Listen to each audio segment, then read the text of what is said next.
المكتب التعاوني للدعوة والإرشاد وتوعية الجاليات بأبها. ادع إلى سبيل ربك بالحكمة والموعظة الحسنة وجادلهم بالتي هي أحسن. Bismillah. So I'm going to talk to you about communication. Okay? Communication. When we have Allah Azza wa Jal, He told us very clearly in the Quran, ادع إلى سبيل ربك بالحكمة والموعظة الحسنة وجادلهم بالتي هي أحسن. So Allah's statement in Surah number 16, Surah An-Nahl, Ayah 125. Call onto the way of your Lord with wisdom and with good speech, with fair preaching. Okay? And argue with them or reason with them in a way which is better. So this is the general command that Allah gives to us in the Quran. Now, my experience with da'wah, my experience in the United States, my experience outside of the United States, is I find that sometimes we as Muslims, we get very enthusiastic, we get very excited when we want to teach somebody Islam. And sometimes that excitement, it gets the better of us, and sometimes we have a very bad communication, that we don't follow this right here. We don't call in a good way. We don't preach in a good way. We don't use a logical way. And sometimes, again, in our rush for the person to become Muslim and our excitement, we end up distancing the person or making them go farther away from Islam. So wisdom is really the key point. So the academic component of this talk today, inshallah, is going to focus on something maybe you haven't studied before, but I think it's very, very important that we understand it. That there's three styles of communication, okay?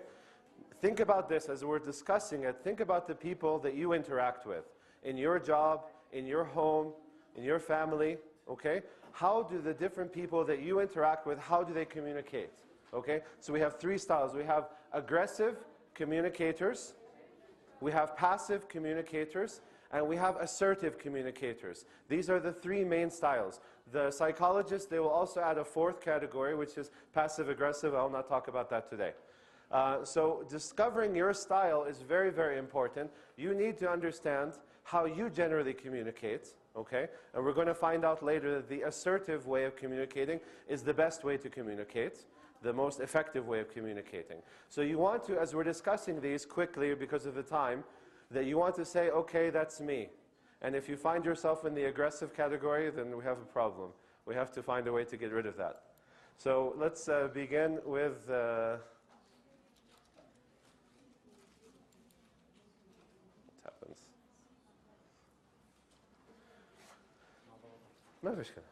So this is a very important, so you might be asking yourself right now, why are we talking about this, okay? We're in an Islamic lecture, we're in an Islamic program, why are we talking about psychology or communication styles, okay? This is very, very important because we want to understand how we are communicating and how our message is reaching the other person, because the whole point of da'wah, the whole goal, okay, is to effectively communicate the message. We want to effectively reach the other person. It's not about iqamat al-hujjah, for example, that I just want this person to hear the words. Okay, some people, they have this idea.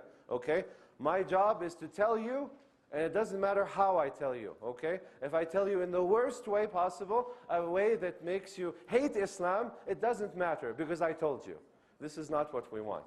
We want to be effective, okay? We have, and this is the importance, when we do any type of deed, we have to have what in our deed? What's the most important aspect of doing any deed? Sincerity, okay? You have to have ikhlas. So what is the purpose of talking to this person? Is the purpose so that I can stand in front of Allah and say, oh Allah, I told the people? Is this the way the Prophet ﷺ, how he approached things? We see the Prophet ﷺ, take this image in your mind, that he had the Jewish neighbor, the young boy, that he was dying. And the Prophet ﷺ, he's on the other side of Medina. And he hears that his neighbor's son is dying, this Jewish boy is dying. And so the Prophet ﷺ, he's running, he's sprinting. The hadith says that his thobe was coming up, that you could see his legs from the effort he's making. He's running so hard, running so fast. Why? Because he wants to do iqamat al-hujjah? No, he doesn't want to just prove a point. Because he cares about that person. He truly cares about that family, about that boy. So he wants to get there. And when he gets there and he tells him, say La ilaha illallah. And the boy looks at his father, and the father says, okay. And he says it, and he dies. He dies as a Muslim, alhamdulillah. The Prophet ﷺ said, what? Alhamdulillah, that Allah saved this boy through me. And that was his sincerity. And that's what we need to have when you're approaching da'wah. One of the most, if I don't teach you anything today, this is the one thing I really want you to learn, is that we have to care. That person you're talking to, we really have to care about that person.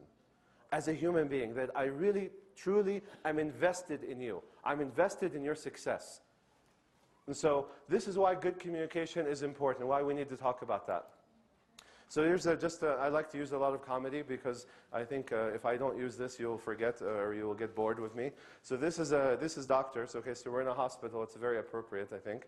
So this guy is a surgeon and he's saying, and that is why we lift the patient on 3. 1, 2, 3, lift the patient. So what happened was, somebody lifted on 1, somebody lifted on 2, and the patient fell on the ground. So this is not what we want. We want to be effective. This is why communication is very important. So the aggressive style, okay? So we'll go through this quickly. Again, if you don't understand, if you need me to spend more time, it's okay. Please just tell me. So aggressive communicators, they have these traits. They feel, they even say it, I'm never wrong, okay? I'm always right. They're very close-minded. They don't want to hear anybody else's opinion. They think they know everything. They're very poor listeners. Why do they need to listen? They already know everything, right? So they don't feel the need to listen. And that's why when they're involved in a conversation, they're monopolizing the conversation. That means that they're dominating the conversation. They won't let the other person say anything. Every time the person opens his mouth, they cut him off. So they don't listen. If the person is talking, he finally gets some words, they won't even hear what he's saying because they're planning the response already. They're already planning what they're going to say. They often interrupt, they monopolize, as we said. They're domineering, they're bullying, they're bullies in the conversation. They're very aggressive. Condescending, meaning they look down upon people, sarcastic, putting other people down, bossy, know-it-all, doesn't show appreciation, uses this finger shaking. Don't you like this? How does this make you feel if I do this?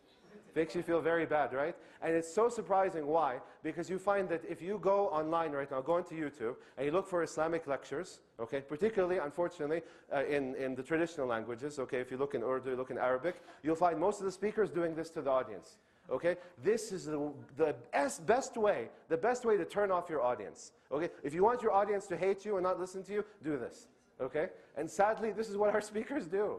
Okay? Because they don't think of it, they don't care. We don't need to learn. We don't need to learn academic communication. It's not important, right? Because the point is, I should tell you, right? And that's all that matters. I should just tell you hadith and ayah, and it doesn't matter how I tell you. I already told you, you should listen. That's not the way we want. Again, we want to be sincere, we want to communicate. So this finger shaking and pointing is really bad. Critical, loud, yelling tone, okay? So again, we talk about yelling. Think about the khutbahs that we attend to and things like that. How much yelling goes on, how much anger. My wife, she's a convert, she's from Hungary, and she would always ask me this. She'd say, when I'm watching like a dars or something, like an Arabic lesson, and she'd say, why is he yelling all the time? His face is red, he looks so unhappy. What's he saying? As if she can't understand that he's actually saying something good. So fast speech, they're talking very, very fast. And I hope I'm not talking very fast. I don't want to be aggressive. They don't ask why. They don't tell you. If you ask them a question, Ya Shaykh, why do we do this? It's not important why, just do it.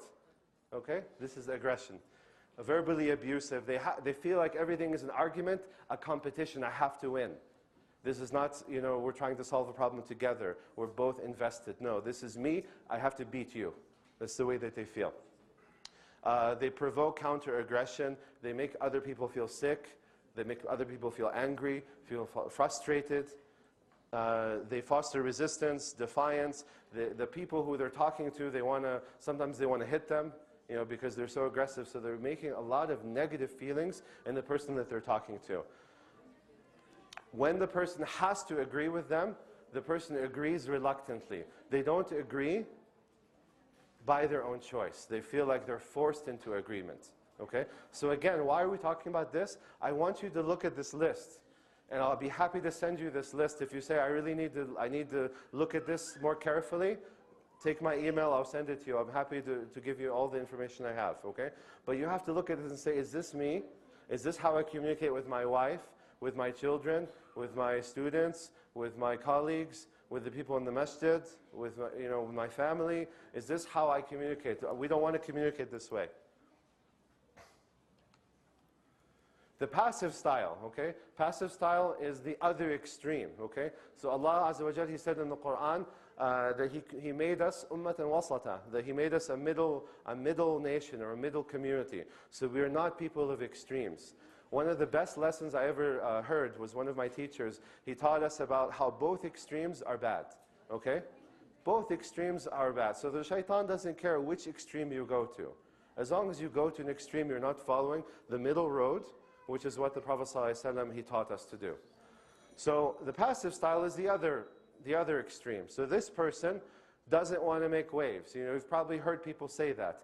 I don't want to make waves. Okay, whatever, inshallah, that's okay. I'm happy with that. He's not really happy with that. In fact, he hates the idea, but he's afraid to get into a confrontation. He's afraid that he's going to confront the aggressive person and they're going to get into a fight or they're going to get yelled at or something like that. So they don't want to do that. So they say, khalas, leave that as it is. They're very indirect. They're afraid to tell you something directly. They want to beat around the bush or go around the issue. They don't want to go directly at it. They always agree. This is what we call in English a yes man. Okay? So certain people, you see them, yes, yes, yes, everything they say is yes. They never have an opinion. They never have a disagreement. This is the passive style.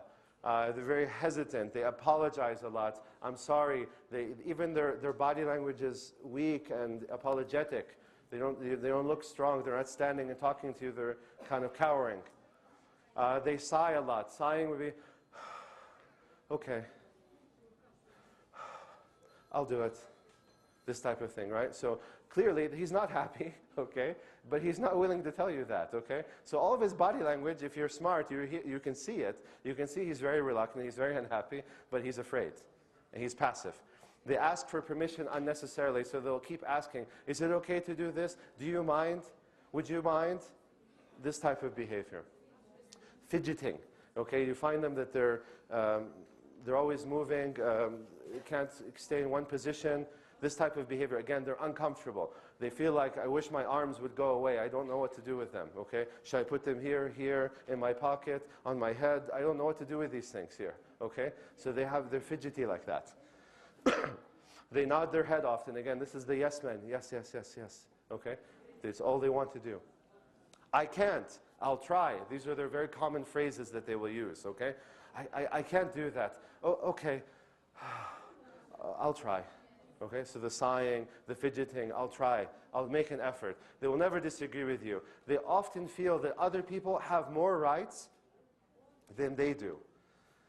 They're very monotone in the way they talk. They're not animated.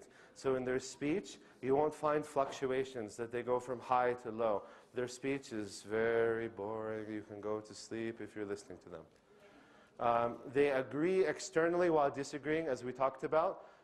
They spend a lot of energy to avoid conflict. So much of their thought, their processing, is how do I avoid a confrontation? I don't want to have a fight. I don't want to rock the boat. So they're thinking and they're planning not how to solve the problem. Yes, brother. Sisters, can you please keep the volume down? Thank you, sisters. Just the brothers, they can't hear very well. And I don't want to be aggressive and raise my voice. So they often wonder why they won't receive good credit for their work. So nobody will praise them. Nobody will say, MashaAllah, you did a great job, okay? Because again, they're hidden. They're always trying to avoid or run away from everything, so they're never going to be there when credit is due. They build dependency relationships. They don't know where they stand. They lose self-esteem. They promote others. And these people are often not well liked, okay? So again, so that's one extreme, the aggression, and now we have the passive, okay? Two extremes. Now we'll talk about, inshallah, the middle road, which is the assertive style, okay? So the assertive style of communication doesn't mean that you always win. An assertive person does not always win. But an assertive person handles the situation as best as possible. The assertive situation, if you want to get like a very easy definition, they're always looking for something we call the win-win. Okay? How can you win and I win? How can you get what you want and I get what I want? How can everybody be happy? Okay? Because I have my concerns, I have certain things that I value, and I recognize you, that you also have things that you value. So how can we get, both of us can get what we want? So that's a kind of maybe a summary of the assertive style. So I have rights, and so do others. They're effective, active listeners, so they listen very well. So when they're in a conversation, they will stop, and they will let you talk. And you will see them processing what you're saying. They will nod appropriately, they'll shake their head at times, they will comment, they will repeat what you're saying, and they show you, I'm listening to what you're saying, I care about what you're saying. They express honesty, they check on other feelings. So they might say, brother, how does that make you feel? Are you okay with that? So the idea here is again that I'm paying attention to you. Remember, the aggressive person, he's thinking about who? Himself only. He doesn't think about anybody else. He's the only person that matters. The passive person is thinking about who? Everybody else. He's not thinking about himself. So the assertive person, he says, I have rights, I have things that I want, and I recognize that you're a human being too, and you're part of this process, and I want you to share in it. They're non-judgmental, okay? So they won't label things. This is very, very important, okay? Especially when it comes to da'wah, non-judgmental. They trust self and others. They're confident, they're self-aware. They're open, they're flexible, they're versatile, they're willing to compromise. They're willing, again, to look for a solution, okay? They're willing to see, how can I get what I want, and you can get what you want? What are the ways that we can achieve that? How can we mix this up so that everybody's happy? They're proactive, they're decisive, they're often humorous. You know, again, why do we want to have humor? Because we want the other person to feel comfortable. We're concerned about the other person's feelings, about their level of comfort. They're realistic in their expectations, they're fair. They take appropriate action toward getting what he wants without denying the rights of others. Confident, vocal volume, as you said, they're like the opposite of the passive person, that they'll have ups and downs. There's a seat here, brother. They're looking at options, alternatives, as I said, compromises. They're enthusiastic, they're very excited people, alhamdulillah. And so this is the assertive style, okay? So to make it easy, this kind of gives us a visual representation. So again, you have the two extremes. You have aggressive, I step on you. Passive, you step on me. Assertive, both people are protected, okay? Nobody gets hurt, nobody gets stepped on. If we look at this circle diagram, then we see how they merge, okay? So you have the needs of everybody else, and you have your needs. When you combine the two, that they overlap, then you're assertive. The assertiveness is in the middle. Another quick diagram which shows the passive-aggressive. So assertive, I win, you win. So we get the win-win situation. The aggressive person, I win, you lose. The passive person, I lose, you win. Okay? So again, when I know that we're going through a lot of information right now. I'm giving you a lot of information. But I want you, inshallah, like at the end of the day, to sit down and think about this, reflect on it, and say, how am I communicating? Go and speak with your wife. Go and speak to your brother. Go and speak to your friends. And ask them, do you feel that I'm a bit aggressive in the way that I approach situations? Do you feel that I care about your feelings when we're having a conversation? Or do you feel like I'm always trying to monopolize the conversation? I'm dominating, I'm pushing people around. Ask this question, find out where you are. Because based on the answers to this question, you're going to be able to understand how effective you are in da'wah. And I can tell you right now that the people who are on the extremes are very, very poor da'is. Extremely poor. And I've seen this again and again and again and again in community after community, country after country. People who are doing the aggressive thing, that they just want to push it down your throat, push the Quran and Sunnah down your throat, okay? They make people hate Islam. The passive person, he's so apologetic, he's so, yeah, but no, we're not really terrorists. No, you've got the wrong idea. No, this person doesn't make you feel it's respectable. So the person will look at you and say, I don't respect your religion. So one person makes you hate Islam, the other person makes you feel like Islam is not worthy of respect. So what we want is that middle ground. We want that middle ground where the person feels that, hey, this guy that's talking to me or this woman who's talking to me, they're very confident, they have strong answers, and you know what? When they don't know, they don't have a problem saying, I don't know. I'll get back to you on that issue. That's a great question. I haven't heard that question before. I really need to think about that so I can get you an answer. Here's some visual representations. So the picture on the top left, okay, with the guy pointing his finger, what would we say he is? Aggressive. It's obvious, right? And the guy he's talking to is very passive, okay? What about the guy who's sticking his head in the sand? This is a great picture of a passive person, okay? Which picture is the assertive person in this? That guy who's holding his hand out. He's confident, he's looking you in the eye, he's not aggressive, he's not overpowering, but he feels confident and he's looking for your participation. I had to throw this in, I'm sorry, but you know, driving in Saudi Arabia, it always, this was such a perfect representation. But it's true, some people, mashallah, you see mashallah, the big beard, and they just came out of the masjid, they're making dhikr, and they get into the car, and well, I don't know what happens, some transformation happens there. So be aware of that, okay? Because people see that somehow. Where I work in my hospital, we have a lot of non-Muslims that work there, and really sometimes I just give up because I'm saying that they see so many bad things on a daily basis. I just don't know how to counteract that, you know? It's so terrible, but think about that, you know what I'm saying? There's actually a story about this in America. There's one imam, he used to drive like that in America as well. He took his behavior from his country to America.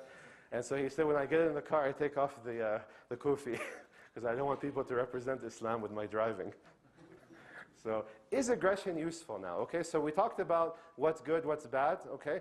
Can there be circumstances where aggression is useful? So yes, there is, and again, that's why it's important to recognize these things, to be self-aware, to be conscious of what you're doing, conscious of how you are communicating with others, how you're interacting with others, because there are certain circumstances where we need that. So where I work, I'm an emergency room doctor. So God forbid, if somebody's bringing in their family member who's not breathing, okay? I don't think they want me to be assertive at that point in time. How does this make you feel, brother? That your family member is not breathing? I'm like, shut up and save the person, right? So this is where you want aggression. You know, you want to tell the person, get out of the room, I have to do my work right now. And sometimes we have to do that. We tell the family member, I want you out. I will come talk to you. This is not the time for questions and answers. So that's where you have to be very powerful, very aggressive sometimes. So there is a place for it, okay? During emergencies when decisions have to be made quickly. So that's, again, so it's not all bad. Is passivity useful? Again, it also is. When issues are minor, okay? So this is a very, very important slide for the disagreements we have within the community, okay? So when you find arguments that are happening in the masjid, arguments are happening between brothers, sometimes it's not worth it. You know what I'm saying? You find some people, they're arguing over something which is so pathetic, something which is so pointless. So in this case, it's okay. When you find that the issue is not that big, be passive. Yes, brother, khalas, alhamdulillah. Yes, I agree with you. Even though you don't agree with him, okay? That's fine, let's move on, okay? As they say, there's an English phrase for that where they say, don't sweat the small stuff, okay? Meaning don't argue about everything, okay? There are certain things that if we find resistance, they're just not worth the argument, okay? Or the other phrase that we have in English is pick your battle, okay? Decide what's important that I'm willing to fight for, what I'm willing to really get engaged into a debate about, and things that are not worthy. So when issues are minor, when the problem caused by the conflict is greater than the conflict itself, when emotions are running very high, sometimes you're talking to somebody and that person is demonstrating all the features of an aggressive personality, aggressive communication style. The person's very angry, they're very frustrated, they're red, they're shaking their finger at you, they're raising their voice, okay? That's the point in time where we have to be the bigger person and get out of that situation. And this is where the Prophet ﷺ, he talked about that the strong person is not the one who defeats the other in a wrestling match or in a fight. It's the person who can control his anger. So we're not very good at this type of thing. So when we find that we're involved in a disagreement and the other person is out of control, this is the time when we need to be in control. We need to say, you know, brother, this is not the time to discuss it. Let's leave it, inshallah. Because it's like you're watching a thermometer rise, okay? You're seeing it because you understand this picture now. You're saying, okay, he's pointing his finger, he's raising his voice, his face is getting red, he's starting to get aggressive, in his stance, like fighting stance. So when you're starting to see that, you should be like you're watching a thermometer rise. So you say, okay, the heat it's getting really hot right now, okay? So unfortunately, we don't see that, or maybe we do and we like it, I don't know, but we don't make a change in that. So we keep going, we keep pushing all the buttons and say, how high can we make this go? Can we break the thermometer? And so unfortunately, we break the relationships between each other. When your power is much lower than the other party, and another style might harm, okay? So this can happen sometimes. Again, this is actually very valuable in da'wah. I often tell people who are new Muslims, a new Muslim, you've all dealt with them, mashallah. People who are new Muslims, they're super enthusiastic, right? So they want to go and they want to tell everybody about Islam. So it reminds me of the story of Abi Dharr al-Ghifari, right? Abi Dharr al-Ghifari, the great companion. So what happened when he accepted Islam from the Prophet ﷺ, and he walks out from where the Prophet ﷺ is, and he says at the top of his lungs, Ashhadu an la ilaha illallah. And what happened? Quraysh came and they started beating the crap out of him. They just jumped on him and started beating him up. And then one of the companions came and they said, don't you know who this is? This is the guy from Ghifar. Ghifar are who? They're the highway robbers. They're the mafia. Okay? You're beating up the mafia right now. This guy is going to take away everything you own the next time you travel to Syria. He's going to rape you from everything you own. Okay? So they left him alone. So what did he do? He stood up again, Ashhadu an la ilaha illallah. So he's enthusiastic, okay? He's like, I don't care what anybody thinks. I want everybody to know that I'm a Muslim and you should be a Muslim too. So is this dangerous? Yes, it is very dangerous. That's why the Prophet ﷺ told him, go back to Ghifar. Don't hang out with us, okay? The enthusiasm sometimes can be a problem because the new Muslim has very limited knowledge. So he might go talk to his family, and the family knows a lot of things, and then they could introduce a lot of poison into his heart, a lot of doubt. So this is why often I talk with a new Muslim, they say, I want to go talk to my family. I say, are you ready to do that?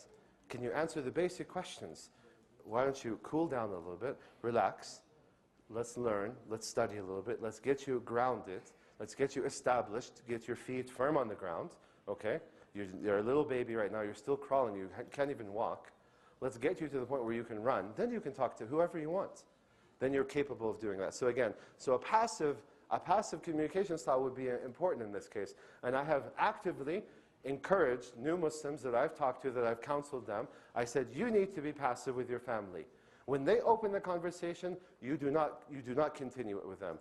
You let it die down, or you change the subject, or you say, I'm sorry, I'm not ready to talk right now, or I'm not, I have something else to do, I'm busy. You do not engage them because you're not ready to engage them, okay? Are we doing okay? Everyone's understanding is good? We're good? Okay, so let's look now at the style of the Prophet ﷺ. So now I told you all this stuff, and maybe somebody's thinking, what's this guy talking about? I thought we came to learn Islam. This guy's telling me psychology. So let's look at the Prophet ﷺ. Okay, this is authentic hadith.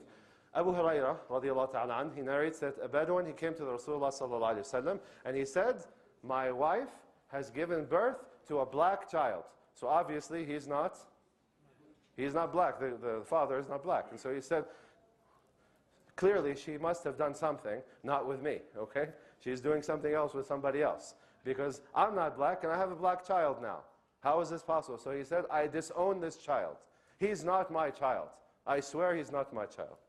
So the Prophet ﷺ, he approaches him in a very interesting manner. And so he says, do you own camels? What does camels have to do with babies? And the guy's probably like, what? Didn't you hear what I just said? I have a black child. Why are you asking me about camels? Okay? So he says, yes, yeah, I do have camels. He said, what color are your camels? He said, they're red. He said, do you have any gray ones among those red ones? He said, yes, I do. And so he said, how do you think they turned out gray? If everybody else is red, how did you get gray ones from the red ones? Interesting, right? So he said, Ya Rasulullah, some strain must have drawn it out. عِرْقٌ نَزَعَهُ. So like a strain from DNA, okay? A certain type of DNA that was present that became expressed, okay? In our modern language. So the Prophet ﷺ, he said, maybe the same thing happened here with your child. Could it not be the same thing? Okay? You don't disown your camels, do you? Do you see a gray one say, this is not mine, and let it go by itself? No. You say, this is mine. So the same thing with your child. So he did not allow him to disown the child.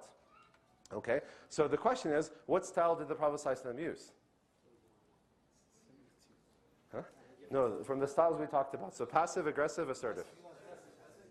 Was he passive? He was assertive. He was very assertive. He was assertive. Why? He was confident. Okay.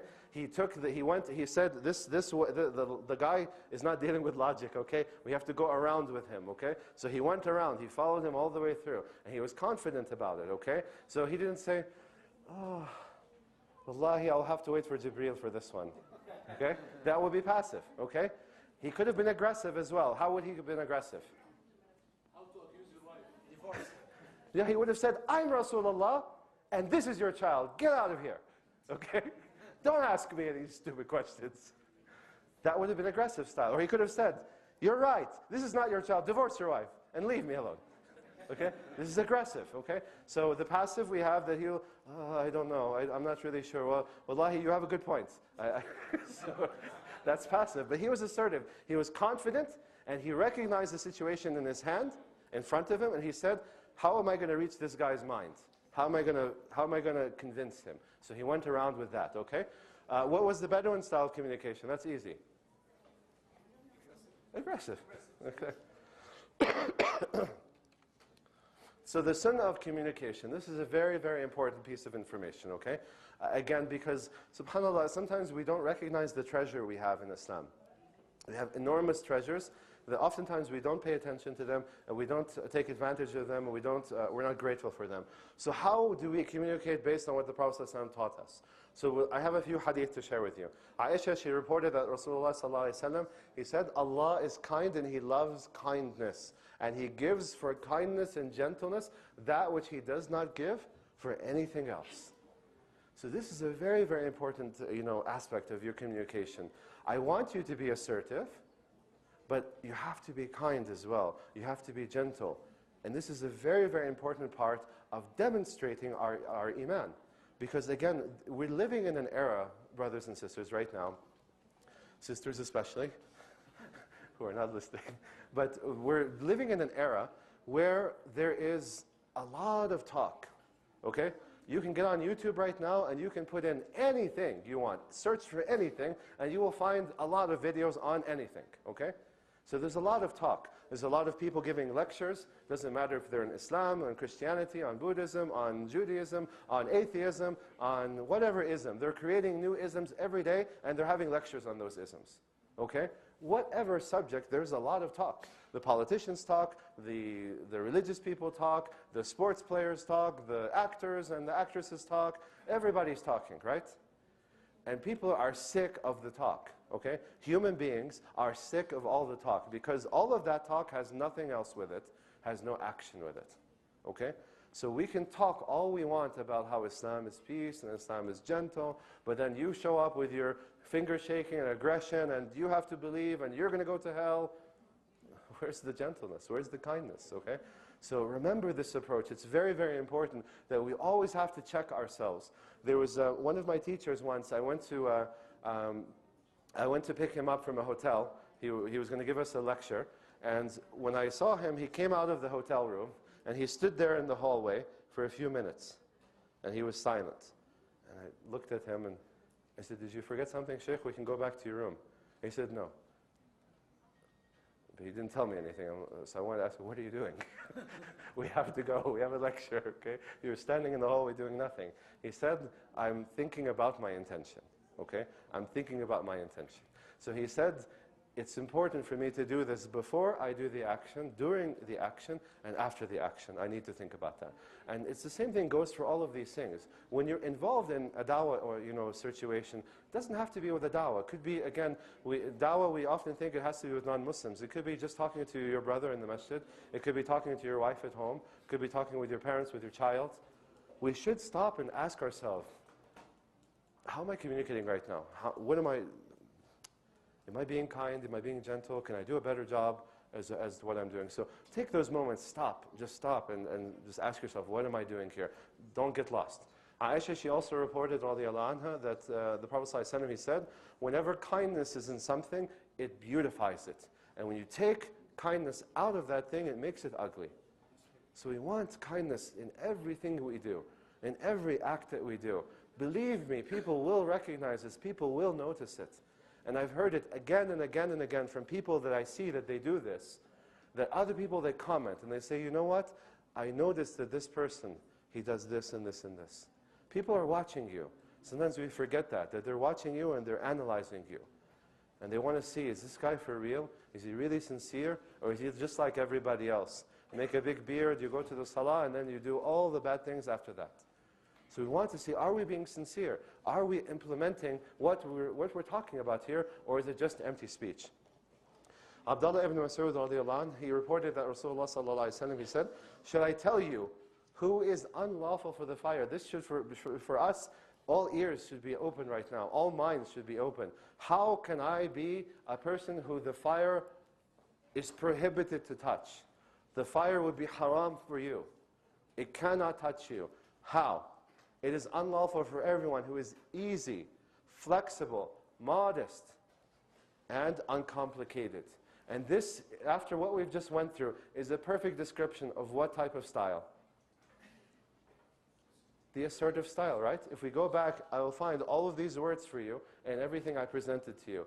And I took those things from textbooks. I did not, mix them or change them. I took it straight out of a textbook, okay? This is exactly what we need to be. We need to be able to compromise. We need to be able to be flexible. We need to be able to say, win-win. How can I help you get what you want? I get what I want. How can I be easy on you? How can I respect you, respect your thoughts, your needs, your opinion? All of these things, be uncomplicated. So this is, subhanAllah, it's there. All of that information we just talked about, it's there in our deen. We don't recognize it. Just a couple of quick, beautiful things that I came across. Something, inshallah, maybe that would, we like to look at the Quran, we like to look at the Sunnah, we like to look at the words of our noble scholars. We also like to look and see other things that sometimes there are other gifts out in the world. Kindness is the language which the deaf can hear and the blind can see. And again, this is da'wah, okay? Because a lot of times if you were to go, and I've done this before, okay? You go and ask a person after a khutbah, okay? It's a great experiment. You really should try it. As a research for the Institute, you should try it for the Dawah Institute. It's a wonderful project, okay? Go and ask people, just have some brothers standing outside the masjid after the khutbah is over, okay? And let them, as they're coming out, ask individual people, can you tell me what the khutbah was about in detail? We did this in America. People be like, oh, mashallah, it was really good. What was it about? I can't tell you all the details, but it was good. What is that? You have no idea, okay? So this is the thing. So remember, people don't necessarily, they're not going to put all the words together, okay? So you're sitting there and you're telling somebody, you're trying to give da'wah. You're saying the Quran says, and the Prophet ﷺ says, and logic says, and at the end, he doesn't really remember half of that, maybe any of that, okay? But he remembers how you treated him, how you approached him, if you respected him, if you were kind. These are the things that will make him want to sit with you again. I promise you that. You have never really lived until you have done something for someone who can never repay you. Again, kindness, this beautiful act of kindness. Because we live in a world, brothers and sisters, we live in a world where everybody's doing something for a reason. When I came from America. My whole life I lived in America, 36 years. I've been in Saudi Arabia now for 2 years. I came across a very unusual pattern where I work in the hospital, okay? That somebody will come and say, Doctor, can you please help me with something? And I'll say, of course. And he'll recognize that he's asking me for something which is not necessarily within my job description. He's asking me to go the extra mile for whatever reason. Help my mother with this, with that, my father, me, whatever. So I'll say, of course, I'm happy to help you. And I go and I do that thing for him. And at the end, what do they do? Does anybody know? At the end, they give me the card, the business card, and they say, Wallahi, if you ever need something, just call me. I'm ready to do anything for you. And I look at them like, I don't need anything from you. And they're looking at me like, where are you from? because everybody's used to what? They're used to the fact that you're going to help me because you expect something in the future. You're expecting me to do something for you. This is you scratch my back, okay, I'll scratch your back. So that's what they're expecting. They're fully expecting, and that's why they look at me and they're not really sure what to say. They're like, are you joking, or are you from Earth, or where are you from? What do you mean you don't want my card? Don't you know I'm an important person, please? I am big. And so I said, I'm happy that you're big. I'm happy you're important. But I don't need anything from you. I just wanted to help you. You asked me for something. I did it for you. I don't mind. I'm not looking for something in return. And it's shocking. And it's so sad because we're in a Muslim country, and it's shocking in a Muslim country to experience that. You know what I'm saying?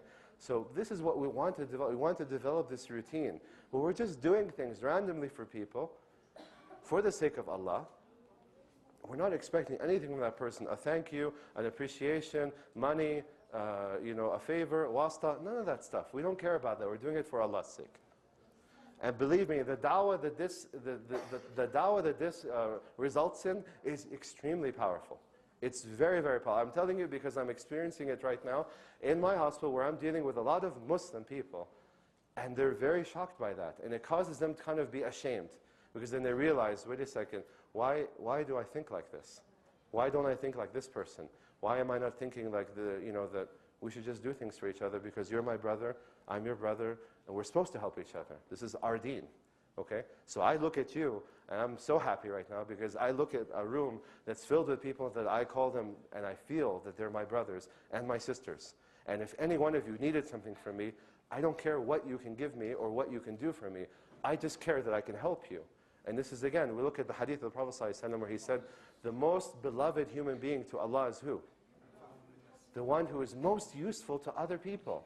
And the most beloved action to Allah is to make your Muslim brother or sister happy. Okay? So I'm happy. I'm looking for these opportunities. I go to work and I'm ready for an opportunity like this. I'm ready for someone to come and say, I need help. So I said, alhamdulillah, because I'm here for that reason. Because I want Allah to help me on the Day of Judgment and Allah to help me in all of my other affairs in this life. I'm not looking for something from you. Anger and hate dig holes, love and kindness move mountains. Okay, so again, be very careful about what we're doing because people are watching. Responding to aggression. Okay, I'll go over this very quickly. This is very, very important because we deal with this, again, in the da'wah setting, between Muslims and between non-Muslims. What happens when the person you're giving da'wah to becomes aggressive towards you? Okay? This is a very big test. And you have to pass the test or we're going to be in trouble.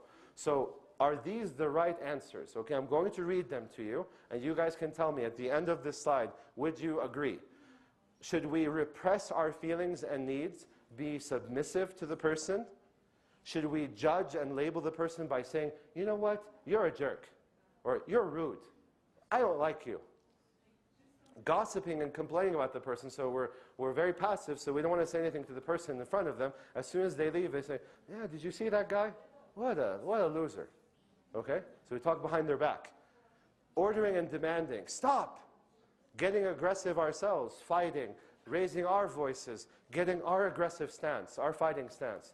Is that the way we should respond?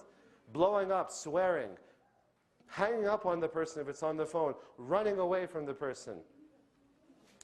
You statements, okay? You're being a jerk, you're being this, you're being that. Do you guys think that any of these things are productive? No. None of them are productive. But sadly, all of them are very common, okay? So if you look in the next time you're in your workplace and you're going to see aggression, next time you're in the marketplace and you see aggression, I promise you, you will see one of these responses being done, okay? This is very common, okay? And we're never going to break that cycle until you and me, we start getting away from these things. We start saying, you know what, I'm going to be the guy or I'm going to be the girl that's going to change. And I hope someone will see me and they're going to say, I really like how that person handled that situation. I should do that. And we spread. And this is what we want, the good sunnah to spread. So how do we handle it, okay? Correct response to an aggressor. The most productive way to deal with aggression is to acknowledge the behavior without reciprocating it. To make the person aware that they're being aggressive without being aggressive yourself. So check your attitude about the aggressor. This is very important. When someone is in my face in the hospital and they're red and they're pointing and they're insulting, it's really hard for me to think good about them. But I have to stop and I have to do that. And I remember one time I got very angry. Somebody was very cruel to me, very bad manners to me. And one of the other doctors, he saw me being very unhappy, and he said, Ya akhi, just remember they're sick. They're in the hospital. They're sick. So don't think about it so much. And that really was a very beneficial thing for me. And it made me realize, not only in the hospital, but when people are behaving this way, they are sick. They have a lot of problems, and they don't know how to manage them. They don't know how to deal with them. And so I shouldn't be labeling that person. I shouldn't be critical of that person. I should say, this is my Muslim brother, who is obviously having a horrible time with something. He's going through a terrible catastrophe, and he's not handling it very well. So the last thing I want to do is add to his problems. I want to find a way to relieve his problems. So explain to the aggressor, when you speak to me in that tone of voice, I feel afraid. You can say that. Maybe that'd be more appropriate for a sister than a brother. This draws attention away from the aggressor by placing emphasis on your feelings. Remember, the aggressor is thinking about who? Who is he thinking about? Only himself. He's not thinking about you. So the moment that you say, hey, I exist too, by saying, you know what, I'm feeling not good, you're not making me feel very good, then he starts, oh, you are there.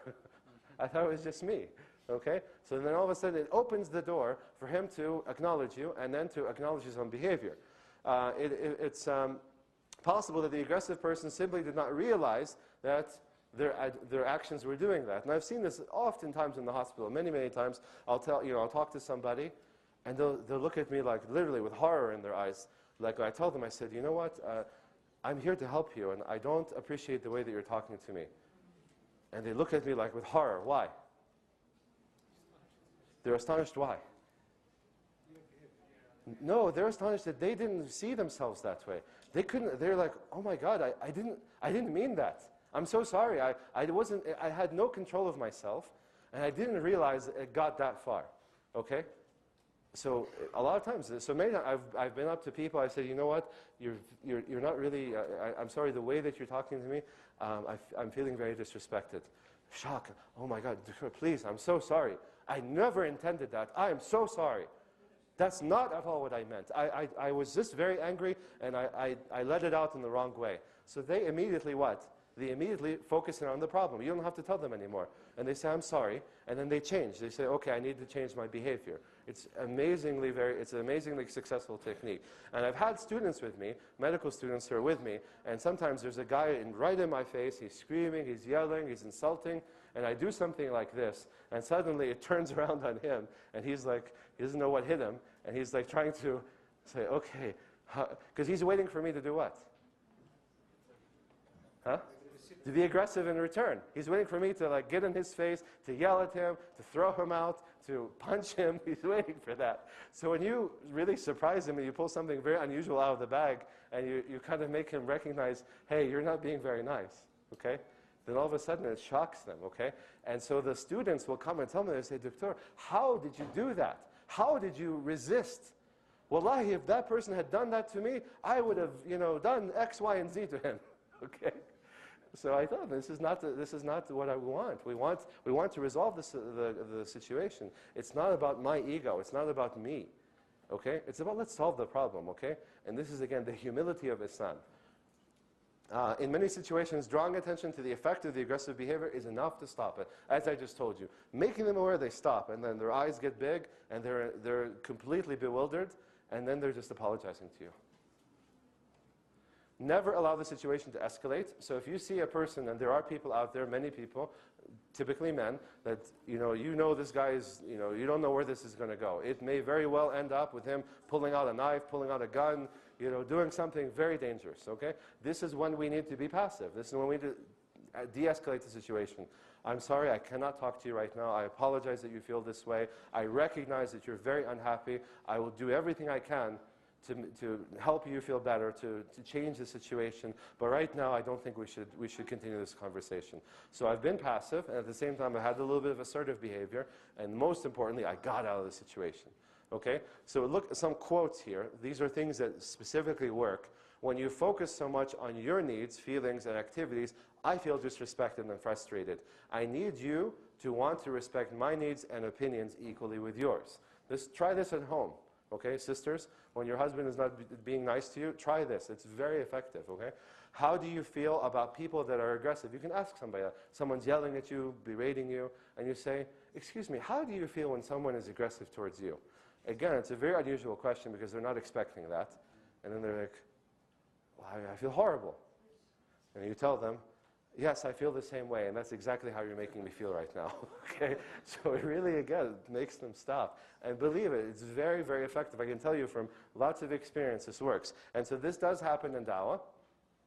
Lastly, we want to remember the Quran, وَالْكَاظِمِينَ الْغَيْظَ وَالْعَافِينَ عَنِ النَّاسِ وَاللَّهُ يُحِبُّ الْمُحْسِنِينَ. Those who control their rage, control their anger, pardon other people, and Allah loves those who do good. So dealing with aggression requires patience, insight, and understanding. Aggressive behavior should not be counteracted with further aggression in any manner whatsoever. So Allah told us the answer here. And this is very, very hard. Why? There are very specific rewards in the hadith. The Prophet ﷺ told us about rewards for those who control their anger. The one who controls his anger, when he's capable of acting upon it, there is some very nice rewards for that. Extraordinarily special rewards for that, okay? Why? In fact, in one hadith, the Prophet ﷺ, he said, for the one who controls his anger, when he's capable of acting upon it, Allah will call him out in front of the whole creation on the Day of Judgment, and He will reward him. So He will put you in front of everybody else because of controlling your anger. Why? Because this is a very difficult thing to do, okay?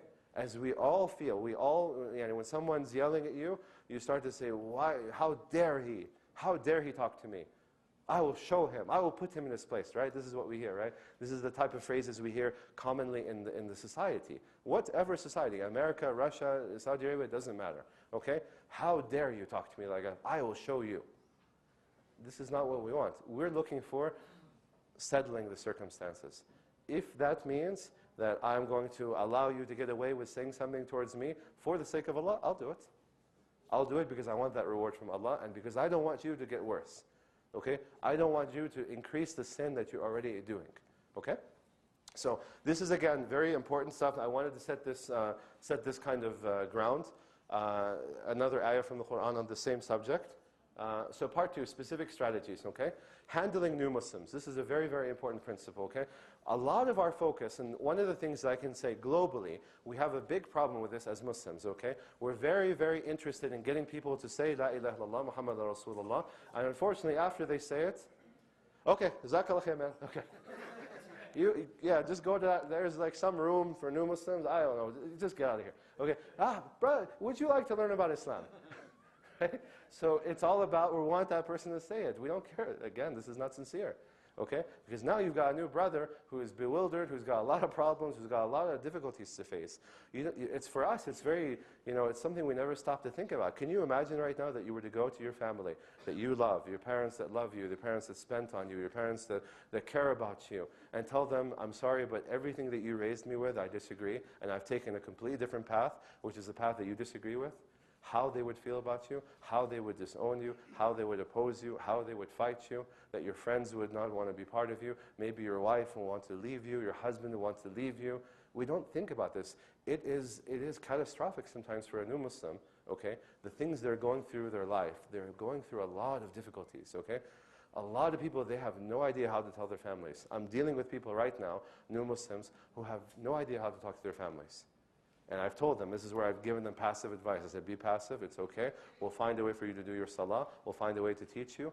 But right now, you're not ready for this. You're not ready to go and drop this news on them right now.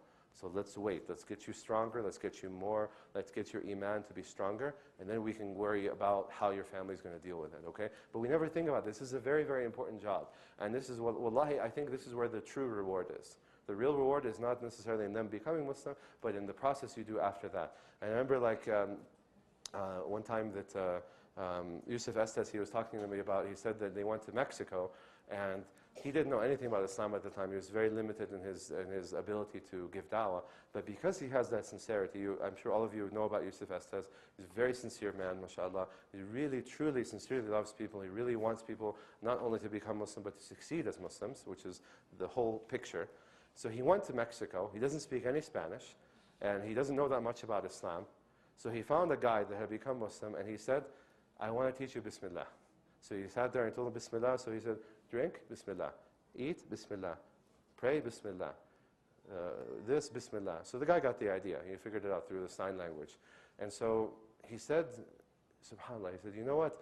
Now this guy's going to say Bismillah for everything, and every time he says Bismillah, I'm getting credit for that. Look at the reward, mashallah. Did you think about that? You teach someone Surah Al-Fatiha, okay?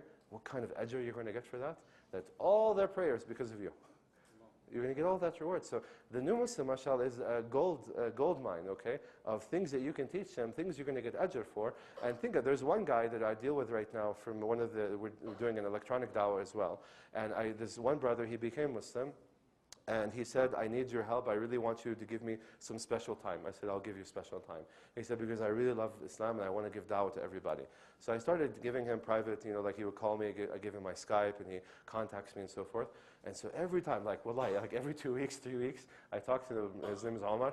He says, yeah, alhamdulillah, my brother became Muslim. Alhamdulillah, 3 of my friends became Muslim. So give this guy a year. I think half of India is going to become Muslim because of him. And so I'm saying this is why I wanted to stay with him. I said, this person, he's very, very special. So the more I teach him, the more capable he is to give da'wah. And inshallah, I'm able to get some of that reward because he's doing it. So this is very special. But sadly, we don't handle new Muslims very well. So here's a good way. Again, going with our communication style that we talked about. Anas ibn Malik, he said, one day we were sitting in the masjid with Rasulullah sallallahu alaihi wasallam, and the Bedouin comes in, and he goes to the corner, and he pulls up his thobe, and he goes and urinates, okay? It's okay, no, let everybody look. And so the companions, can you imagine? What do you say? So they started screaming. They wanted to get up and beat him up. And so the Prophet ﷺ, again, look at the cool, he's cool, he's assertive, he's confident. He said, no, let him finish. Why? Yeah, he's urinating in the masjid. It's bad what he's doing. Wouldn't less of the bad be good? But what happens? This guy's urinating, okay? You're all going to jump on him. All of you are going to have urine on you. It's going to roll all over the masjid. We have a small problem now. Let's leave it small. Let's not make it huge, okay? Then everyone's going to have to go change their clothes, take a shower. Big mess. Let him finish. And he said, very relaxed. He knew how to handle the situation. Very calm, mashallah, sallallahu alayhi wa sallam. So he said, let him do it, so let him finish. So then after that, he called him after he finished his business. And he said, you know what? This is the masjid, and we don't do these things in the masjid, okay? So this is a place for salah and dhikr and recitation of Quran, not for urinating. If you want to do that, there's a place for that. There's a special place. Because he recognized, obviously, this guy doesn't understand. He has no idea. He doesn't know anything, okay? And so what's important about this, and look at how he handled it. He said, pour the water over it, khalas, we're finished, we're done. No big deal, okay? Remember? Yassiru wa la ta'assiru. Make things easy, don't make them hard, right? So no big deal. Khalas, you don't know, I taught you, khalas, you know the business now, right? What's important about this is how do you think this Bedouin felt after he told them? He probably felt horrible. Like, oh my God, I just became Muslim. I'm trying to become part of this community. And what possessed me? I went and urinated in their place of prayer. Oh my, they must hate me. Okay? So the Prophet ﷺ said, no big deal, it's okay, Everybody makes mistakes. Unfortunately, this is not how we approach. When I was in college in Florida, there was a very special person who became Muslim. His mother was from Argentina, his father was from Italy. So 2 very strong Catholic countries, and he became Muslim, subhanAllah. I wish I had more time to tell you the story. It's a really bizarre story, but a wonderful human being, mashallah. One of the sweetest, most sincere people I've ever met, mashallah. And he really, when he entered into Islam, mashallah, he entered, with great heart and with great enthusiasm. So one day, he came with us to the masjid to make salah. And he's wearing a t-shirt with a fish on it, okay? So some guy sees him, and wallahi, what is this? Haram! Haram! So what style of communication? That's highly aggressive, right? That's not your normal aggression. That's very highly aggressive. So how do you think he feels? Okay? Do you think he wants to come to the masjid anymore after that? He doesn't. And he's like, maybe he's thinking, what did I get myself into? Maybe I should reconsider this decision, And this happens all the time. All the time. All the time. Okay, that's why I say we really have to spend time, focusing on the Muslims, spending time with them, protecting them from the other people in the community. Okay, it's very, very important. So we have to be gentle with them, the way the Prophet ﷺ taught us. Okay, because you were not born. I don't think anybody. I'm not going to say I think. I'm sure nobody in this room was born with a beard. No sister was born with hijab. Okay, you all went through your stages. You went through your bad boy or bad girl stages at some point in time. I know you did, okay? Maybe you're still in it, okay? I hope you're not. But we've all been there, okay? So why is it okay for you to take your time? Why is it okay for you that Allah guided you at the age of 40 or the age of 50 or the age of 30 and this guy needs to be guided tomorrow? 100%. We don't need that, right? So step by step, the way the Prophet ﷺ was. So we look, and he's our example. No big deal. It's okay. You urinated in the masjid, you're wearing a fish, you did this, you shaved that, you smoked this, you drank that. It's okay. This is wrong. Let's not do it again. No big deal. You don't make the person feel horrible about it. You make the person feel, hey, you know what? We support you. And you know what? Guess what? I made mistakes too. A quick exercise, which I'll leave maybe for the end. I think we've gotten the idea. All right. This is so I wanted to, before we finish, inshallah, in the next 10 minutes, I wanted to give specific strategies, inshallah, in the last few minutes, okay? Things that I've used that I find them very, very effective for very, very critical questions that we will get asked, okay? So this is the specific strategies component. When we talk about, right now, unfortunately, we're going through a very difficult time as Muslims with all of the bad things happening around the world. So critically, most often, whether you're doing electronic dawah, talking to somebody who's in the US or in Brazil or in France, they're going to ask these questions. So I'm going to say, why is Islam so violent? Okay, how do we answer that question? How do we answer the question of why is it? So again, we can be passive. Oh, well, it's not like that. Well, we're really nice people. Just get to know us. We could do that. It's passive. It's not going to be very effective. It's going to come across as weak, as you don't respect yourself. You're lying to me, and I can feel it, okay? So, because you're missing the big picture. There's people killing people everywhere right now. So why is this happening, okay?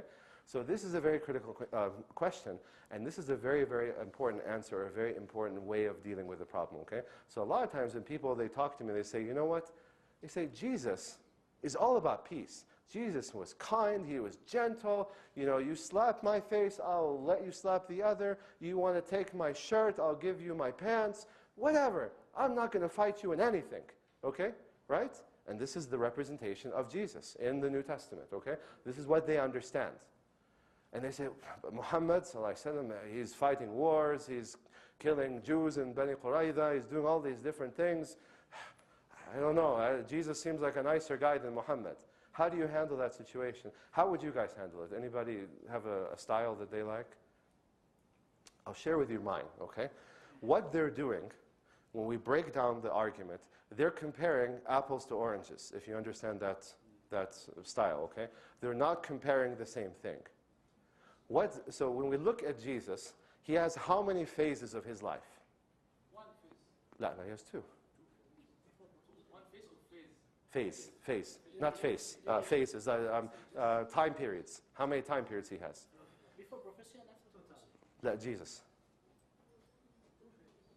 There's one that hasn't happened. I'll give you a clue. Which one hasn't happened yet? When he comes back, okay? So he had his period when he was a prophet, okay? When Allah sent him to Bani Israel, and he's going to have a second phase, okay, or second time duration when he comes back, correct? So there's two. So he had half of his life, and he's going to have another part of his life later, okay? Now this is what we believe as Muslims, correct? We believe that there's these two, okay? And that's the miracle when he says, that Allah said about him in the Quran that he spoke in the cradle and in middle age. There's a lot of middle-aged people in here, and you all speak. It's not a miracle. Why is it a miracle with Jesus? Because between his 30s and his 40s, there's 2,000 or something years. And that's what's the miracle, okay? So he has these two phases of his life, okay? As Muslims, we believe that. Now, the Christians actually believe he has three phases of his life. What's the other phase? No. No, not the dead phase. Before he came to life, because they say he's what? They say he's God, right? So they say He is, so they say the Father, Son, Holy Spirit, so Jesus, the Son and the Father, and the whole mix, and it's a mystery and all that. So when we look in the beginning of the Bible, when we open the Bible, and it says, in the beginning God said, let there be light. Who is really saying that, in their opinion? Jesus is saying that, right? Because Jesus is God. Okay? So that's why we look at it, there's 3 phases to His life. And most Christians are going to follow that and agree with you. So, okay, yeah, He was there. He's the guy that talked to Moses. He's the guy that talked to Abraham and caused the flood and did all those things. And then He came to earth, okay? And He became a human being so He could walk around and talk to us in physical form. And then they killed Him. And then He's going to come back at the end of time, okay? So these are the 3 phases. Are you all with me? Yes. Are it clear? Yes. Okay.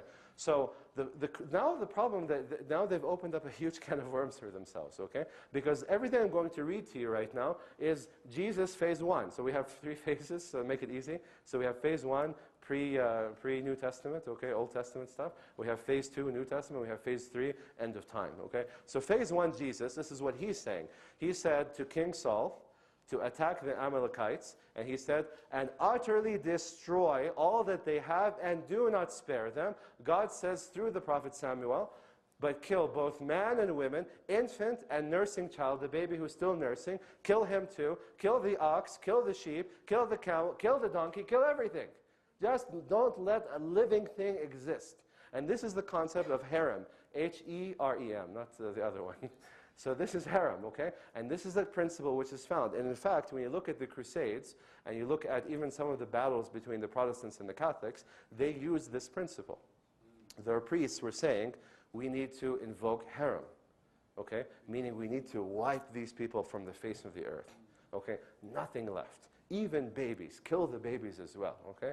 So I understand, killing men in battle, but when you're talking about killing, innocent women, killing babies, killing animals, burning down trees, burning everything to the ground. So who said this again? Jesus phase 1. Jesus phase 1 again. I have wiped out many nations, devastating their fortress walls and towers. Their cities are now deserted. Their streets are in silent ruin. There are no survivors to tell what happened. You can read all that later. Okay, again, He's saying, I did this. I destroyed all these people. They're all gone because of me. Another one, the same one. You Ethiopians will also be slaughtered by my sword. That's a very aggressive speech, okay, right? Says the Lord, Lord Jesus, and the Lord will strike the lands of the north with His fist. Again, aggressive. Another quote, I will sweep away everything in all your land, says the Lord. I will sweep away both people and animals alike. Even the birds in the air and the fish in the sea will die. There's no mercy, okay? This is pretty aggressive, okay? Go up, my warriors, against the land of Merathim and against the people of Pekad. Yes, march against Babylon, the land of rebels, a land that I will judge. Pursue, kill, and completely destroy them as I have commanded you. Another one. In Deuteronomy, when the Lord your God brings you into the land you are about to enter and occupy, He will clear away many nations ahead of you, the Hittites, the Girgashites, the Amorites, the Canaanites, the Perizzites, the Hivites, the Jebusites. These 7 nations are all more powerful than you. When the Lord your God hands these nations over to you and you conquer them, you must completely destroy them, make no treaty with them, show them no mercy. Sounds like a pretty peaceful guy to me, right? What do you think? Sounds horrible, right? Makes Hitler look really good. So this is really bad, okay? And so they're conveniently not talking about this, okay? So they want to talk about Banu Qurayza, and they want to talk about this and that and whatever, but they don't want to talk about this, okay? Banu Qurayza, who's the one that handed that judgment down, by the way? Sa'ad ibn Mu'adh, okay? By whose request? By the Jewish people. The Jewish people, the Prophet ﷺ, he went to them, okay? And he said, I will judge you, or I will let you choose who you want to judge you. So they said, Sa'ad ibn Mu'adh, he's our friend. We had a lot of good times with him. We go way back. We want him to judge us. So Sa'ad said, I will judge you by your own law. Okay? Which is this law. This is the law he's talking about. Okay? This is from the Old Testament. This is Jewish law. I will completely wipe you out. Okay? But he did something else, which is he had mercy on them, that he did not kill their women and did not kill their children. And did not take away their things. The men died. Now, what's interesting here, just as a brief aside, the Prophet ﷺ, how did he handle the previous two, Banu Nadir, for example, how did he handle them when it was his decision? When they were traitors to the Prophet ﷺ, how did he handle the two previous Jewish tribes before Banu Qurayza? He exiled them, right. He said, take your things and go. Just leave. Would he have done the same thing to Banu Qurayza if they had said, Allahu A'lam, we don't know, right? We have no idea, but the track record, okay, the record of the Prophet ﷺ was not to kill them. The track record was to tell them, go away. We don't want you here. You're exiled. Okay? So they said, we're not interested in you, Muhammad ﷺ. We want Sa'd ibn Mu'adh. And Sa'd said, okay, I'll give it to you. Okay? I'll give you your own law. And this is Jesus phase 1. And so the critics, okay, this is not my speech. This is not a Muslim. This is not a sheikh. This is Christian people. So Sam Harris from BeliefNet, he says, there is no text, no book more barbaric than the Old Testament of the Bible. Books like Deuteronomy, Leviticus, and Exodus. The Quran pales in comparison. The Quran is very light, okay, on aggression when it comes to these things. The Quran is very, very, very small when we talk about these things are heavy. As you've already seen, you all have read the Quran. Alhamdulillah, we have nothing like this in it, alhamdulillah. So he's from BeliefNet. This is a very big website for religion. Another quote, much to my surprise, the Islamic scriptures in the Quran were actually far less bloody and less violent than those in the Bible. Richard Jenkins, University of Pennsylvania, religious historian, okay? So this is their people, they're saying this. We don't need our people to say anything, okay? But the minds can say whatever, the mind is open, and we can see what's the truth, okay? So Jesus phase 1 is violent or peaceful? Highly violent, okay? Jesus phase 2, this is where he's in the Bible, the New Testament. He's going around, you can slap me, you can slap here, take my things. I won't touch you, I won't harm you. I won't even, I'll take the sword and I'll break it. I will not fight you at all, okay? Peaceful or violent? Peaceful, okay, clear. Jesus phase 3, okay? So we all know the Bible talks about Jesus coming back. So the description, if you look in the Bible, the end of the Bible, like Revelations, it says that the sky will open. Jesus is going to ride through on a donkey? No, he's going to ride through on a war horse, okay? He's not coming back for peace. He's not coming to let people slap him. He's coming to do what? He's coming to kill people, okay? And it's very clear on that. He's coming to kill all the people that don't believe in him, and he's going to save his followers. So he's coming with the angels, and the angels aren't coming with roses, and they're not coming with chocolate. They're coming with swords, and they're coming with death. Okay? So Jesus phase 3, violent or peaceful? Highly violent again. So 2/3 of Jesus, okay, just by the numbers, okay, is violent. But actually it's much more than that, because the Old Testament, this book is, how many thousands of years, Allahu A'lam, okay? So most of his existence is actually very violent. We would say over 90% of his life is very violent, because he only had 33 years that he was not violent. Everything else is violence, okay? The Prophet Muhammad ﷺ, how many phases in his life? 2. What are the 2? Before. So this is Mecca phase and Medina phase, right? So Mecca phase, peaceful or violent? Very peaceful. People pour things on him, they hit him with stones, they call him names, make fun of him, they kill his followers. He never raised a hand. Even when the angel came and said, I will destroy Ta'if, he said, no.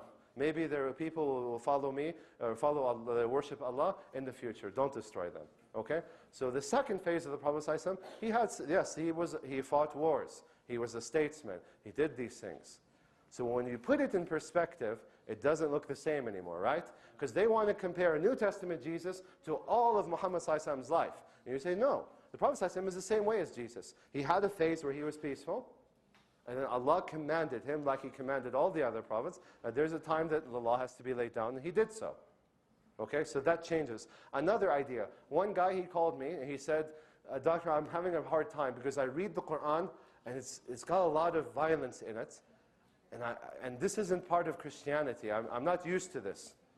So how do I answer that? I told him, I said, how do you read the Bible? How do people read the Bible? Do they start in the beginning and go to the end? No, they don't. They have selections. They got passages. So when they go to church, the priest or the pastor, he opens up the Bible almost to the same place every week, and he reads specific things almost every week. Or he has a range of things, a selection, which is only maybe about 10% of the Bible, by the way. Okay? So they don't read the Bible cover to cover. We read the Quran how? Cover to cover. Okay? So you're going to get everything. So if you were to let somebody, tell a Christian, I want you to read the Bible cover to cover, and come back and tell me about violence. You're going to come back and say, Islam is peace. Everything. Doesn't matter. Revelations, because Revelation is very violent as well in the New Testament. It has this violence, because remember, that's the phase 3 of Jesus. And it's very violent as well, and very confusing. It'll sound like someone's on drugs and he had a dream, because it's very confusing. Dragons with 3 heads and tails and armor, and you're trying to read it, you're like, how does this work? So this is a way to approach the situation of violence. Does that make sense? Okay. I have one last point, and we'll finish, okay? This is a very, very important principle, okay? And a very, very important academic principle which comes with it, okay? So, of course, Christians will come and tell you, you must accept Jesus Christ. Why? For Savior. Why as a Savior? The original sin. So, because you have sin, okay? So they say, Jesus, his slaughter when he was killed, his blood washes away your sins. That's the principle that they have. And they take that from the principle of slaughtering a lamb, okay? So the Jewish people, when they had sinned, they would slaughter, okay? And that they had the idea that the blood from the slaughter, okay, will wash away their sins and Allah will accept their repentance. Allah told us in the Quran the truth, which is, it's not the meat, it's not the blood, it's not the smoke, okay? It's your intention, your dedication to Allah, your piety, your iman, your taqwa. That's what Allah cares. He doesn't care about the animal. The animal is useless, okay? It's the principle that you're going to do that and you're sacrificing something important to you. You're preferring Allah over the dunya, okay? So that's the idea here. But they're stuck on the physical idea. They're saying that, no, this blood, it actually washes away the sins. So they're saying Jesus' blood, it washes away the sins. So when you ask them, why does God need a son? Okay? They'll tell you, he needs a son because if he doesn't have a son to kill him, then nobody will go to paradise. Everybody has sin, and everybody will go to hell. You all with that process, right? Everybody understands that? Yes. Any questions on it? It's very, very important. That's why if you don't understand, please don't hesitate. It's okay to tell me. So that's the principle that they have. Assalamu alaikum, Matthew. I just saw you now. So, am I right? Am I right in what I'm saying? Okay, am I right? Because you came from that background, so I'm going to use you. The blood of Jesus, it washes away the sins. Without the blood of Jesus, we can't be clean of sin. Exactly. Exactly. Very, very specific in the Bible. So when you ask him, why does God need a son? They say, he needs a son. Okay? So when I deal with this situation, okay, remember right now, as an example, I just want you to, sisters, I know that you're getting anxious and getting antsy. I promise I'll finish in just 2 minutes, inshallah. Okay, I'll finish very, very soon. But if you could just listen to this, it's very, very important. And I want you guys really to understand this, please. So if I was to ask you right, just imagine this. Imagine it for a moment, okay? I know it's not true. Just imagine how it would make you feel.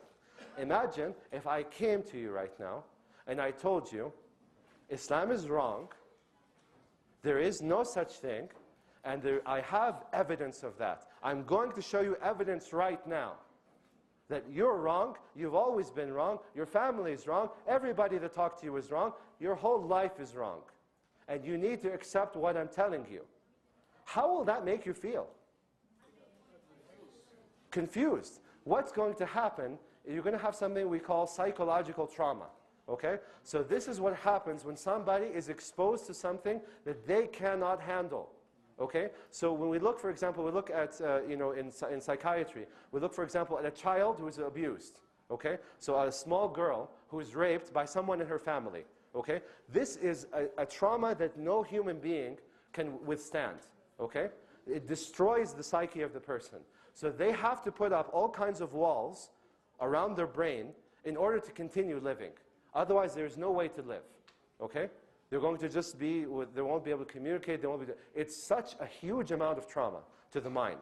So remember, when you're going and talking to somebody, and you start quoting the Bible, and saying Jesus is not God, Jesus is not the Son of God because the Bible says this, the Bible says this, the Bible says this. What you have to understand is what you're doing is you're physically attacking them. That's how they feel. Their body is under attack. Their mind is under attack. They're going through a huge phase of confusion that they can't handle. So the response to that situation, the response to that attack is to wall you off. Okay? So that's why if we do that, they're going to walk away from you. They're going to say, I'm not listening to you. I don't care. I don't want to talk to you. And they'll just walk away. And they're going to be damaged after that. You've damaged them right now. Okay? So you have to be aware of that. So that's why when this issue specifically, the issue of the divinity of Jesus and who is Jesus, I don't like to touch this from the Bible. We have a lot of good evidences. We can use the Bible. We can quote. I don't like to use it because I know the result. The only person I'll use the Bible for is the person who comes and tells me, I don't believe in the Bible. I know it's wrong. Okay? I was raised with it, but I know it's wrong. Okay? So this person, he's open to listening. So he will be happy if I tell him you're right. Because now I'm agreeing with him, right? I'm supporting him. So I say, you know what? You're absolutely right because the Bible says this, this, this, this, this. So you've been right this whole time. You're the smart one. So he's going to feel happy about that. But the one who believes in it firmly and you start destroying his belief system, you're destroying him. You're destroying the mind of that person, okay? And the mind cannot handle that. So what would be the alternative? This is the alternative, okay? Use the Quran. Use the Quran, don't use the Bible, okay? So look at this set of ayat, okay? Surah Maryam, okay? Surah number 19, okay? وَقَالُوا اتَّخَذَ الرَّحْمَنُ وَلَدًا. This is very interesting, okay? Because you will find there's something which is repetitive in this whole slide. Can you guys figure it out? Something which is repeated over and over again. What is repeated? Huh? Yes, Al-Rahman, okay? وَقَالُوا اتَّخَذَ الرَّحْمَنُ وَلَدًا. Al-Rahman. لَقَدْ جِئْتُمْ شَيْئًا إِدًّا تَكَادُ السَّمَاوَاتُ يَتَفَطَّرْنَ مِنْهُ. So this whole thing, Al-Rahman, Al-Rahman, Al-Rahman, Al-Rahman. 3-4 times it's found there, okay? 3 or 4 times it's mentioned. But it's not found that way anywhere else in Surah Maryam. So why Allah is referring to himself as Al-Rahman here? And why not Allah? Why not Al-Kareem? Why not Al-Ghaffar? No need for somebody to be crucified. Good, alhamdulillah. Because there's a point in this really regarding the crucifixion, okay? So we look at here and we say that they ascribe a son to the most merciful, Al-Rahman. And what reason is there that the most merciful should take a son? What is the reason? So the way I approach this situation is this. I'll take an example. So I'll take this very nice brother who's been looking at me. So I'm going to talk to him. So if I'm going to go talk to him, for example, what's your name, brother? What? What's your name? My name is Ashraf. Ashraf, nice to meet you, Ashraf. Barakallah. Thank you. Dr. Ashraf, thank you, Dr. So what we have is that I'm going to go talk to him, okay? So for the moment, I'm giving da'wah to him. And I'm going to say to him, Dr. Ashraf, okay, let's say we're having a conversation, and I get very mad at you because I have very bad anger management. I have a bad temper, and I don't control it well. So you say something to me, and I just can't handle it. So I go and I step on your foot, okay? And I walk away because I'm very, very angry, okay? So he's not going to be happy with that, of course. That was the wrong thing to do. So I come back to him 10 minutes later, a day later, a week later, whatever. I say, Doctor, I'm really, really sorry. I was totally out of control. I don't know what overcame me. That was very wrong what I did. I just want you to forgive me for that. I'm very sorry. He's going to tell me, if he's a good Christian, he's going to say what? It's okay. He said, no big deal. Okay, I understand. As long as you feel sorry. Okay? Is he going to tell me, no, I will not forgive you. You have to go and get a sheep and kill it now before I forgive you? No. Is he going to say you have to go and pay me money to forgive you? No. Do you have to go kill your own son for me to forgive you? No. He's just saying, man, it's no big deal. You stepped on my foot. No big deal. Okay? Right? So we're following that. So there's no Bible, there's no tension, everybody's okay, we're all fine. Okay? So then I tell him what? I say, are you better than God, Dr. Ashraf? Are you better than God? Why would I ask him that question? God forgives. Huh? God forgives. God forgives, he forgave, but God needs what to forgive, as we just went over? He wants to sacrifice, he needs to kill his son. He needs to create a son and then kill him to forgive you. So God cannot do what, apparently? He cannot just forgive you, right? That's the problem with their idea. So when you go through it this way, you've gone outside of the religious mind, you've gone through logic, okay? So when you tell them, why is it then that you say that God has to have a son and kill him when you just showed me that you can forgive me? So either you're better than God because you can forgive with no strings attached, or there's a problem with what you're saying. And I drop it at that point. I sit. I don't go any further. Even if they want to go further, I will not go further. Again, unless they're someone who hates the Bible, hates Christianity, that's fine. But if they're really devoted people, I will just say, I just want you to think about that, and I will just let the conversation stop there, because that's enough for them. That's a very, very big seed you put in their brain right now, and they're going to think about that. And this is what Allah gave us from this ayah. Why does He need a son? Because you and I can forgive each other. People have forgiven you. We've seen many examples in our time where people have forgiven others for killing their children. Someone murders their son and they forgive the person. Right? So how does God require that from us? So that's another phase. So that's another technique, inshallah, for you to use. And I think that's it. So psychological trauma we've talked about. So that's part 3 is for another time, inshallah.